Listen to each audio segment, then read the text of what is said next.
Hello everyone, we are going to see how we are going to edit this kind of an image where the object is exactly in the center.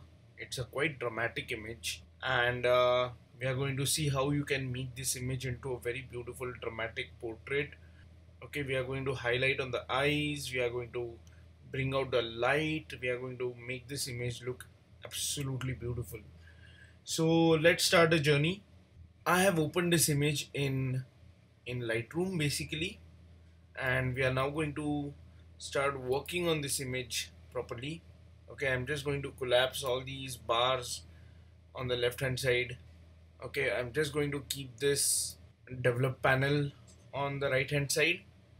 I'm even going to show you what kind of EXIFs that were used in this image to make this image rather. So I had clicked this at 1/400 f5.6 ISO 1000. So there is going to be a bit of noise that we are going to see. We are going to see how we can remove this noise. This was shot using a 200-500 f5.6 lens, and the camera that I used to shoot this was a Nikon D850. So let's start working on this. I'm just gonna make this EXIF disappear by pressing I. Okay, now if we see, to study the histogram, we have this histogram peeking towards the left hand side, and this denotes that there are a lot of shadows in this image. There are no spectacular highlights in this image, which is going to work in our advantage. Okay, so what I have done is I have pressed the button J to highlight these darks and white boxes to show us if there is any kind of a peaking when we are going to adjust the sliders. So when I press J, these boxes get highlighted. What I do is I change this profile from Adobe Color to Adobe Standard.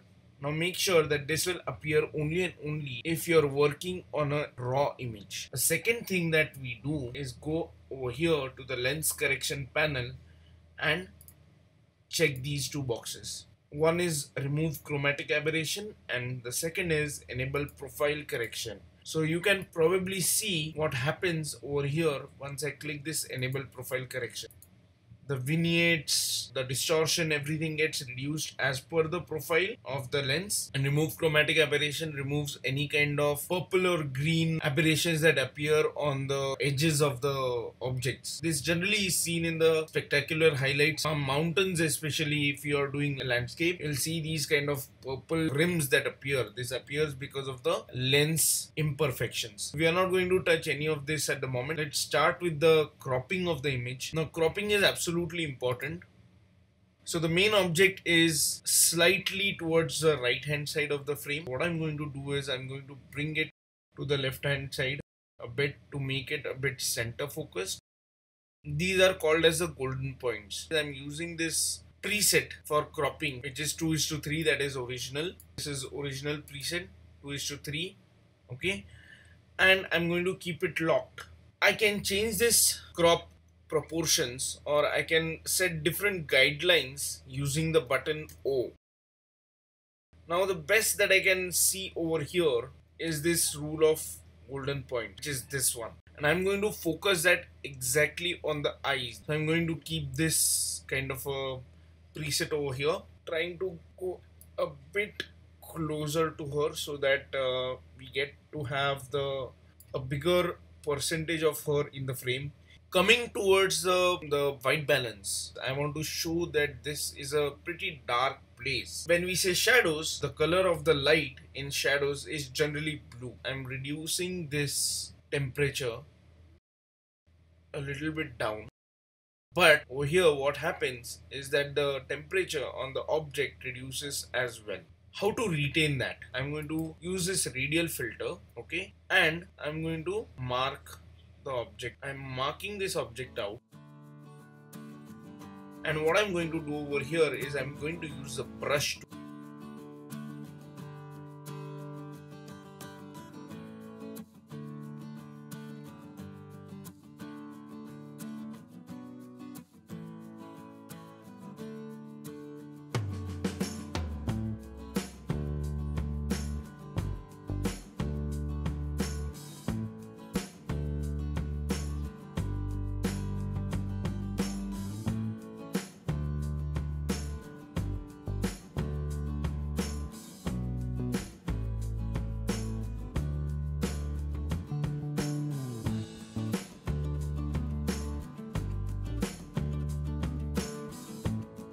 So I have marked her out now. And now what I'm going to do over here is I'm going to select color. Okay. And using this color picker or color range selector, what I'm going to do is I'm first going to press O over here to remove the red mask. And now using this color picker, using the shift key, I'm going to mark specific color points on the body where I want to increase the temperature back. The maximum amount of these points are 5. So see this, if I add a new point, the previous point reduces. Okay, so what I have done is I have selected 5 points. One is on the back, one is on the left side, one is on the right side, one is on the left foot, and one is on the right foot. Instead of selecting, I'll just add 1 point over here. Okay, once this is selected, I'll increase the amount of this to 100% and then increase this temperature. So here you can see that the colors which I have sampled have made sure that I retain the temperature of my object. Now my object looks nice orange red as it was looking earlier, while my background is remaining in a lower temperature in a blue. So this is called as selective color based temperature adjustment. I can add my tints in this as well to give that warm tone to her. Exposure, okay, a bit of contrast, highlights, I'm reducing a bit of shadows. I increase the saturation of this color a bit. So now you can see that my object has retained its temperature. I'm now going to start adjusting the global adjustments of the image. Exposure down, a bit of contrast, decrease the highlights, increase the shadows. I'm going to increase the whites a bit. I'm going to add to the blacks a bit. I do not touch the texture, clarity, dehaze, nothing. Okay, bump up the vibrance a bit, increase the luminance on the orange.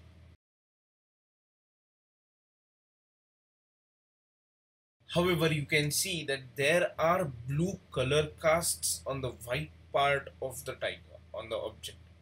Okay, this is a bit abnormal. We are going to adjust that later on. Okay, once we do that, we do not touch any of the sharpening, noise reduction, nothing. No need at all. Okay, and what we are going to do is we are going to import this image into Adobe Photoshop. Thank you for watching the part 1 of this detailed photography editing session. I'll see you in part 2.